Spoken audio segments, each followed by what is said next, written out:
Assalamualaikum warahmatullahi wabarakatuh. Perkenalkan, nama saya Rani Marsyanda dari kelas 3C. Kali ini saya akan menjelaskan materi tentang aritmatika sosial dan geometri pengukuran.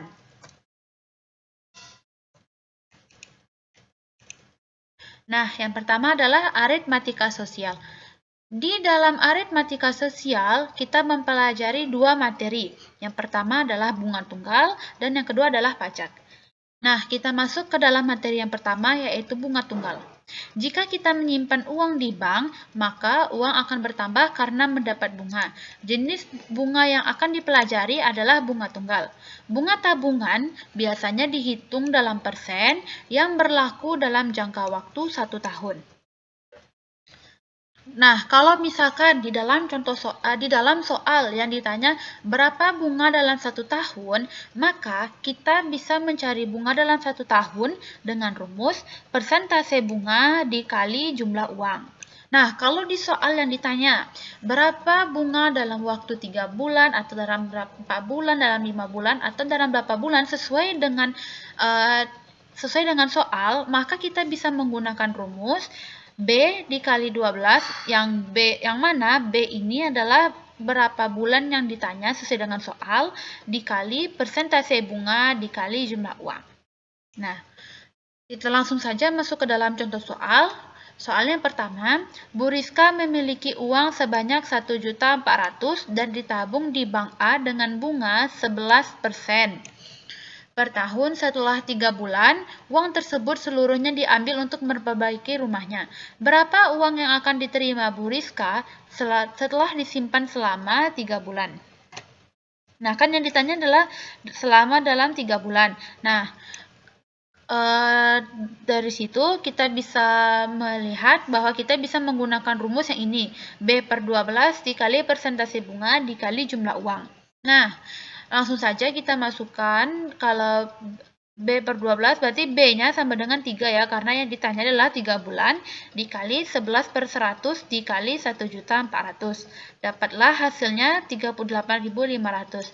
Jadi, bunga yang diterima Bu Rizka dalam waktu 3 bulan ini adalah 38.500.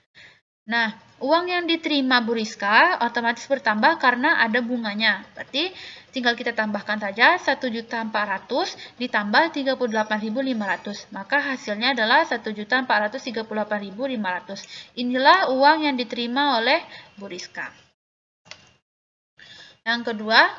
Materi yang kedua adalah pajak. Pajak ini kita akan mempelajari dua jenis macam pajak. Yang pertama adalah pajak penghasilan dan yang kedua adalah pajak pertambahan nilai. Pajak penghasilan ini apabila kita menjadi pegawai tetap dari pegawai swasta maupun pegawai negeri. Jadi dikarenakan adanya pajak penghasilan ini, maka penerimaan gaji menjadi berkurang. Nah, kalau pajak pertambahan nilai ini, apabila kita berbelanja di dealer, di grosir, atau toko swalayan, maka terdapat barang yang dikenakan pajak pertambahan nilai yang mengakibatkan harga barang menjadi bertambah. Selanjutnya, kita masuk ke dalam contoh soal. Yang pertama, Paman memperoleh gaji sebesar 1.450.000 dengan penghasilan tidak kena pajak 360.000.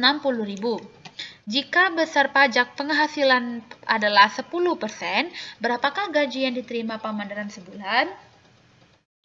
Nah, yang langkah pertama, kita adalah mencari berapa sih besar penghasilan kena pajak. Nah, jadi gaji Paman ini kan 1.450.000 dikurangi penghasilan tidak kena pajaknya tadi 360.000. Nah, maka setelah kita kurangi hasilnya adalah 1.090.000 dan inilah besar penghasilan kena pajak Paman. Nah, setelah kita dapatkan penghasilan kena pajak, kita akan mencari pajak penghasilannya. Nah, tadi kan besar pajak penghasilannya kan adalah 10%. 10% dikali penghasilan kena pajaknya, berarti 10% dikali 1.090.000 dan hasilnya adalah 109.000. Dan inilah besar pajak penghasilannya.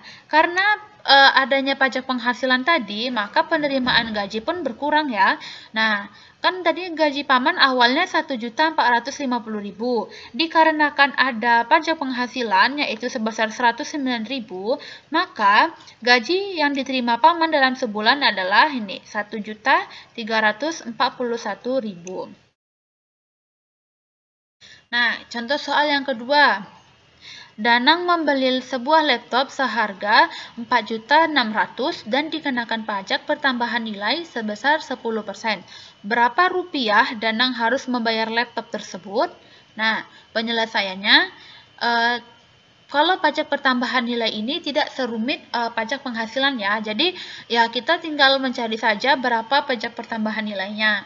Nah, kita bisa menggunakan rumus persen bunga dikali jumlah harga. Kan persen bunganya kan adalah 10% dikali harganya tadi 4.600.000. Maka besar pajak pertambahan nilainya adalah 460.000. Nah, kan kalau pajak pertambahan nilai ini kan maka pembayarannya menjadi bertambah, harganya menjadi bertambah.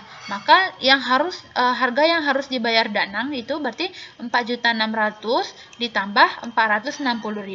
Maka 5.060.000 ini adalah harga yang harus dibayar oleh Danang. Selanjutnya kita masuk ke dalam bab kedua yaitu geometri dan pengukuran. Yang pertama adalah tingkatan satuan sudut. Untuk menyatakan besar suatu sudut digunakan satuan derajat, menit, dan detik. Nah, untuk tingkatan untuk satuan sudut ini sudah ditentukan. 1 derajat sama dengan 60 menit, 1 menit sama dengan 60 detik, 1 derajat sama dengan 3.600 detik, 1 menit sama dengan 1 derajat per 60, 1 detik sama dengan 1 menit per 60, 1 detik sama dengan 1 derajat per 3.600. Kita langsung saja masuk ke contoh soal. 3 derajat ini sama dengan berapa menit sih? Nah, kan di ketentuan tadi kan 1 derajat ini sama dengan 60 menit.